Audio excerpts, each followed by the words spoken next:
Hello and welcome to match day 4 of Championship Predictions from the Honest Football Podcast. I'm Craig Surge, and next to me is Mr. Daniel Cody. Let's have a quick recap of the midweek action in the Championship. And predictions-wise, it was terrible from us. Not many points in it, but there was still 2 perfect scores overall. For myself, it was Millwall 1, Fulham 2, and Daniel Cody's was also a 2-1 victory, but it was for Blackburn away at Nottingham Forest. But overall, as you can see, I got 6 points compared to Daniel Cody's 5. So let's start off with Friday night's action. It is Bristol City versus Swansea City at Ashton Gate. Cody, we kind of doubted Bristol City at Reading, but they really turned on the start with an impressive 3-2 away win at Reading. Yeah, it was a good result for them. I think they were quite ruthless going forward. They took a significant portion of their chances. There are still some defensive concerns. They've let in 2 goals in all of the last 3 games, if you include the cup one. The way Liam Moore towards the end for the second Reading goal sauntered half the pitch and put in a brilliant effort from 25 yards will be a worry. But to see Vyman and Chris Martin amongst the goals again can only be a good thing for Nigel Pearson and his side. And if you wanted a chance to get your first home win of the season, ironically, given last year, you'd probably pick Swansea at the moment. Looking complete disarray defensively. I mean, they probably deserve to lose by more than 3-1 against Stoke, if we're being completely honest. Stoke were brilliant, but Swansea offered very little, and it's going to take a little while before Russell Martin's side get involved here. And like the MK Don side, they had 64% of the possession, but how often have we said in the Championship, that isn't really important. Stoke looked better going forwards. Swansea looked poor at the back. It's an absolute stinker to start. I think Bristol City will nick it. I'm going to go for Bristol City 2, Swansea 1. This is going to be a tough one, to be honest. I think Swansea, I think Swansea's going to have to rely on a few games just to get going under Russell Martin. As we've said the last couple of prediction shows, that it's going to take time for them to get up to speed, and it's clearly shown at the moment. And Russell Martin wouldn't know his best team yet. Just go by a couple of sessions and a quick side of game. He hasn't had a full preseason, and it's clearly shown at the moment. Bristol City, very good away win at Reading. They were out of the traps pretty early on. It kind of threw us off by surprise straight away. I don't see much in this game. I'm gonna go safe. I'm gonna go Championship's favourite scoreline of 1-1. Get that out of the way early. That was predictable. Yeah, it was very, very predictable. Right, let's move on to Saturday. It is Queen's Park Rangers versus Barnsley. I presume you watched the Luton game at Barnsley. Barnsley, they were all right, Barnsley, but they didn't really have that killer edge. No, and I think it's something we talked about pre-season, wasn't it? It was certainly why I was worried about them. I know that apart from Daryl DK and Alex Mowat, they've still got most of that team together from last year, but it was one of their most creative midfielders and their star centre forward. And what we saw with Luton is they put a lot of effort into trying to mark Callum Styles out the game, who's probably the other one of the big star danger men there. And it actually nullified them quite a bit in terms of clear-cut chances. Again, Barnsley had tons of possession. It's our favourite stat from the last year of the Championship. Possession means nothing. 70% of the ball, hit on the sucker punch on the counter-attack at least 2 or 3 times in the game. And for all Barnsley's dominance, Sluga only really had to make one very good save. And aside from that, it was just a couple of odd goal line clearances. So I'd be a little bit concerned on their front. However, they have got a better chance on the road, I think. It's a tough game in QPR. We've talked about QPR this season. We think they'll be a top 6 side. They've looked ruthless going forward the last couple of games. But they were on the road, and at home to Millwall, they got pegged back a bit. So I'm going to go for, I don't know whether to go 1-1 or 2-1. I'm going to go 2-2 because QPR, they haven't had a thriller at home yet. Do you know what? You have to give QPR a good bit of credit, to be honest, with that 3-2 victory away at Middlesbrough, down to 10 men. They could have literally gone down without a fight, but they really rose well and got a couple more goals. And you have to, that sounds like a really good team here. So I'm going to go for a QPR win. I'm going to go QPR 2, Barnsley 0. Next up, Ewood Park. It is Blackburn Rovers versus West Bromwich Albion. Blackburn, we said about Adam Armstrong leaving, but they started brilliantly. 2 wins out of 3, joint top of the table with 7 points, along with 6 other clubs, with another team like West Brom, who absolutely battered Sheffield United. Yeah, 2 clubs that, as you say, have started the Championship season brilliantly. As bad as Sheffield United were, and I don't want to bring it out every single game, but West Brom, less than 35% of the ball. Absolutely ruthless. Scored from 3 of their 4 shots on target and then got an own goal as well. Blackburn, though, we did mention this in the last episode. If Ben Brereton Diaz and Gallagher stay fit, this could be a blessing in disguise if they can then invest in other areas of the team. So I don't think this will be an easy one for West Brom. I think it will be a tighter game, but I think it will be a very good game. Now, I don't know who to back for the win because West Brom away from home are a bit vulnerable against Bournemouth. So I'm going to go for 1-1, Championship's favourite scoreline. I'm bottling it this time. No, I think this is going to be a convincing West Brom win, to be honest. Wednesday was literally very ruthless, got the goals in, just destroying set pieces. I think it's going to be key for West Brom again this season, with especially a long throw. When we praised the long throw from last week and it worked again on Wednesday night. But I think they'll have too much for Blackburn. I'm going to go for a 2-0 away win for West Bromwich Albion. Up next, it is Bournemouth versus Blackpool.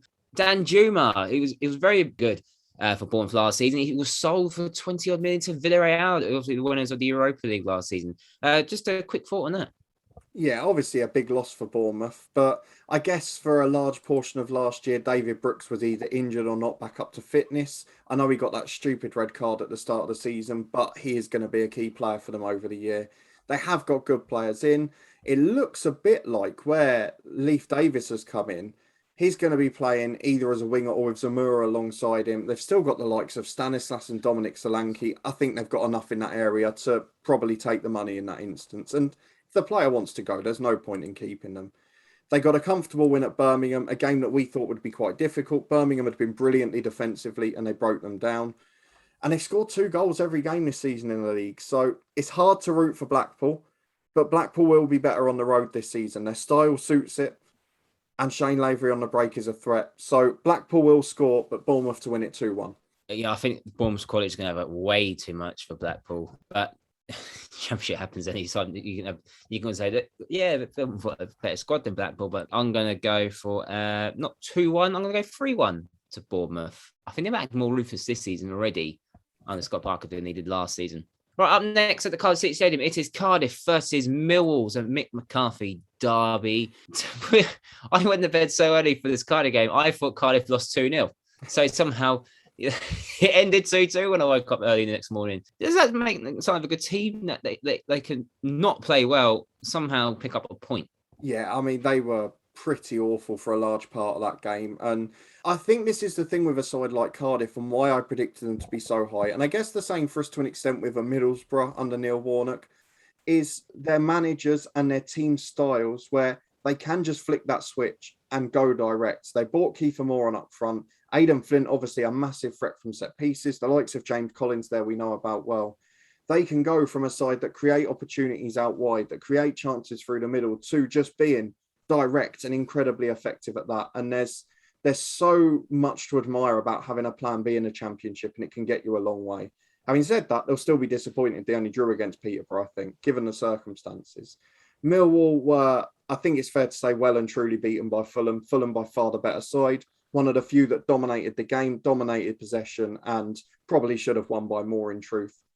So I have to back Cardiff because of the way they finished. And I don't think they'll be as poor as they were in that first half against Peterborough for a long time. I'm going to go for Kiefer Moore to start for the first time in the league this season and Cardiff to win just 1-0 because I think Millwall can nullify their threat to an extent. This is going to be a very aerial game, to be honest. I think set pieces is going to be absolutely key. Cardiff, fair play for that last-minute equaliser. Millwall do start slow. 2 points out of a possible 9 is I would say it's quite low for them. Not really obviously haven't picked up a win yet, and they're not going to pick up a win in this game, me as well. So I'm going to go Cardiff to win 2-1. Next up, Coventry City versus Reading. Coventry picked up a 1-0 win at Blackpool. It's a promising start from them. It is, and I think it sort of guarantees what we said, that they'll be pretty comfortably safe this year and not have to worry about a relegation threat again. I will say, actually, that game Coventry against Blackpool was a really good match. 2 sides that were pretty evenly matched. The difference was Coventry have got that individual quality going forward. Gyökeres is going to be one of the stars of the Championship this year. He started brilliantly, obviously helped them to survive last year as well. But the fact they've got him back is a massive deal. The likes of Waghorn and that adding experience, we know that's going to be crucial. But the other thing was for Coventry, at the other end, they were throwing their bodies on the line. So many blocks. I think it was 8-1 against Blackpool. Loads of interceptions, loads of last-ditch clearances.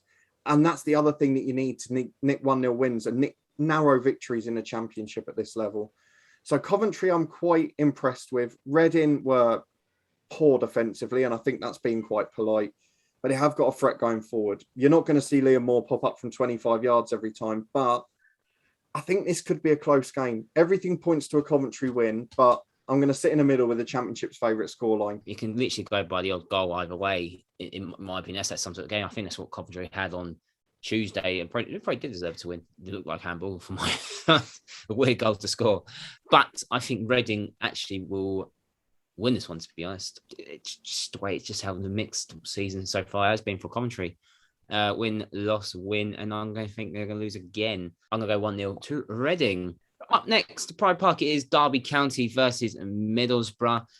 Derby have signed a couple more experienced players, and with the experienced players, scored the winner at Hull. How vital is that for Derby to gain, not just gain players, but gain two vastly experienced players? Yeah, it's a big confidence boost. And I think, to be honest, at this point, Craig, it is just to gain players. It's a confidence boost for the Derby team. And for those young players as well, just have that little bit of confidence. We saw where Derby fell. And I know that you're talking about Baldock with the winner, but having Jagielka back there as well, I would argue that Peterborough result, certainly both goals, wouldn't have happened if Phil Jagielka had been in that defence. So I think that's going to be a big plus for them. But what comes with more players that are past their peak, perhaps, is you don't have that consistency. You don't have players that can play consistently at the same level for 3 games a week. And against a Middlesbrough side that are going to be direct, that are going to play the percentages, they're going to get the ball into the box as much as possible. Uche Ikpeazu, I mentioned him last time for the midweek games, is finding form now. And he's just getting on a bit of a roll. I know Middlesbrough lost to QPR, but QPR are going to be right up there this year. So are Middlesbrough. I'm going for... Do you know what? I'm going to go for the classic away win. 2-0 to Middlesbrough. And I'll do Charlie's late second on the counter as well. Obviously, in Derby, it's nice for them to actually feel like they've actually won a game for once. But Neil Warnock, especially how Middlesbrough lost to QPR on Wednesday, will be raging and fighting so hard just to get pick up 3 more points again, regardless if it's against. I think Middlesbrough, will win this game. I think they'll take that easily, the 1-0 victory. Up next, it is Fulham versus Hull at Craven Cottage. It's a Marco Silva derby. Fulham, very, very good. Very glad the traps extremely well. Scored 2 quick goals. Mitrovic on the score sheet again. A lot of teams are going to have to worry about Mitrovic again because he's a very, very good Championship player. Yeah, and it seems that Marco Silva is going to utilise him in his best position, and that is getting the ball to him between the width of the penalty area. And when you do that, he's a dangerous player. I know his goal against Huddersfield was an awful error at the back, but he is starting to find form, and sometimes it just takes that to build your confidence. I know we were a bit disappointed or worried about them against Middlesbrough not putting the game away, but they certainly did that in the last 2. And I know they let in a silly late goal, but they did manage the game very well against a good Millwall side. And Hull, all that excitement on the first day, but then at home, when they've had to be on the front foot, they've really struggled with it. I know they had a great 15 minutes against QPR. They missed George Moncur, ironically, in midweek, that little bit of creativity and that man who could carry the ball from midfield. So I'm not sure what to make of this game. I think Fulham are going to win it, but I don't really have a clue what score to go for, in truth. Fulham haven't kept a clean sheet yet, so they're going to let one in. I'm going to go 3 or 4. 4-1 Fulham. Well, I think at the moment, once Fulham take their chances, they are beating teams and they couldn't get over the line against Borough, but I think they learned straight away how to deal with that. Well, I know it was quite easy for the Huddersfield game, and a good victory away at Millwall, to be honest. So Hull started well, gone backwards a bit. I think that they found the harsh reality about being in the Championship, to be honest. So I think Fulham will easily win this game 3-0. Up next, it's a game you're going to. It's Luton Town versus Birmingham City at Kenilworth Road. Luton, very, very good. Typical 1-0 win away from home. Yeah, a bit of a rollback to last season that after 2 exciting games to start the year. And to be fair, they weren't bad at West Brom either. Just you can't give a good team a 3-goal start in a Championship. This is going to be a real mix because Luton have looked quite exciting going forward this year. All right, they weren't quite as aggressive going forward without Fred Onyedinma in the side. I think that made a difference. And the pace of Harry Cornick on the other side as well from the start. And Birmingham have been the sort of low-scoring team of the Championship. 1-0, 0-0, and then a 2-0 defeat. And even against Colchester in the Cup, they only got a 1-0 win. So I think this is going to be a low-scoring game. I think this is going to be a bit more of the last season Luton Town. And for some reason, every time we play Birmingham at home, it ends up being the Championship's favourite scoreline. So as much as I think deep down Luton might nick it, I'm going to go for Luton 1, Birmingham 1, because we'll have a match of last season. Why not? Luton, Musquet looked raw and just looked like an absolute handful to deal with. Jerome up top used his experience very well. I thought it was excellent, Cameron Jerome. And Henry Lansbury in midfield, I thought he was excellent. Adebayo will just continuously keep running, especially like you saw in the 90th minute. He's charging down defenders, and especially away from home, that's absolutely incredible. Yeah, it was a typical Luton Town Championship away performance. Birmingham, they'll be fine. I think the fixtures they've had is a bit not the best of starts to have, but they still picked up a very good win at Sheffield United, so you have to give them a little bit of credit. So it's going to be a lot tighter. I think Luton are going to win this game 2-1. Up next at Deepdale, it is Preston North End against Peterborough. Preston, oh dear. One of the two teams that haven't picked up a point yet. Is his head on the line? I was going to say as part of this, obviously, we've got the international break, so it'll be a little while after next week. But I would be surprised if Frankie McAvoy wasn't one of the first couple of Championship manager specials this year. Because, I mean, to be fair to him, he hasn't been backed at all. I don't blame him entirely for this. And they did lose in midweek without conceding a shot on target. When your centre-half puts one in the bottom corner, there's not a huge amount you can do, unfortunately. But we've mentioned this before. They sold so many experienced players last January. They got in loan players to get them through to the end of the year, and they were pretty brutally poor there until McAvoy came in. And then they haven't replaced those players in the summer. What do you expect? You're going to be a bottom 16. So I'm really worried for them, but I'm not putting too much blame on the manager. He'll ultimately be the one who gets sacrificed for it, but he's not been backed, and Preston need a big 2 weeks in the transfer window. Forget what happens in the next 2 matches. Peterborough, they have to see this as an opportunity. The one thing that we talk about with sides at the bottom, we've seen it when Luton were in trouble a couple of years ago, is teams that can't score often drift down there. Peterborough, for all of their faults defensively, have not got that problem. Darren Ferguson's sides rarely do, but Johnson, Clark, Harris, Jack Marriott, Sammy Schmodix, there is loads of attacking talent there. I think Peterborough might nick this, because on the break they're going to be good. They've just got to be better defensively than they were against Luton. I'm going to go for a thriller. 3-2 to Peterborough, because Preston can't defend and neither can Posh. My worry is how Peterborough are going to be away from home this season. Obviously, the last 2 games have been at home. They scored 4 in 2, so they know how to score at home. My worry is away. I know they've only had 1 away game, okay, and it was a 3-0 heavy defeat. But Preston, on the other hand, it is a perfect opportunity for Peterborough. They've got to pick where you're going to pick those points up. They'll probably target this game as one to get 3 points. So I think they'll do that, to be honest. I think they're going to win this game 2-1. Preston's just awful. I don't think it's the right appointment with Frankie McAvoy, to be honest. And it's not being harsh. I already had a good spell in the last season, but Preston were done. Didn't have to do much with Preston. It was safe early on. So it's starting to hit them on the backside. Speaking of the team that's getting hit on the backside, it's Sheffield United. They're at home to Huddersfield. Sheffield United, the only team that hasn't scored yet this season, considering the attacking talent they've got. Why is that? Why haven't they scored? And why do they keep conceding silly goals? Yeah, the silly goals is something that's a little bit odd with the experience of the back line in places, but we knew it was going to take a little while to adapt with Jukanovic. He's one that's not had a huge amount of backing in the transfer window yet. They're going to do a bit of their business late on.